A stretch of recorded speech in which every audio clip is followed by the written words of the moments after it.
మాకు ఊహ తెలిసిన తర్వాత ఆమెను మాలో కలుపుకున్నాం. అచ్చా, అంటే ఆ రోజుల్లోనే ఇంత విప్లవమా మీలో? ఎలా కలుపుకున్నారు? ఆ రోజుల్లో అవన్నీ చాలా ఫర్బిడన్ కదా. అవును, ఉండేవి, చెప్పేవాడిని నేను. ఇప్పుడు ఉంటున్నది, మనతో ఉంటున్నది, ఆ ఫంక్షన్లకు వస్తుంది, పక్క రోజులు తినబెట్టడం ఎందుకు?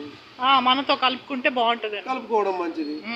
కానీ మా అత్త మామకు చెప్పుకుంటే అయిపోతుంది కదా. అదే, అంటే ఆడపిల్లలన్నీ వాళ్ళ ఆమె దూరం ఉంచే కారణం ఏంటంటే ఆమె మాంసం తింటుంది, అచ్చా అచ్చా, డ్రింక్ చేస్తుంది. అయితే అవి వాటికి సంబంధించి ఇక్కడ తాగిరా తినిరా, ఇక్కడ మొదలు లేదు. అది కూడా ముందు నాకు తెలియదు తినేది.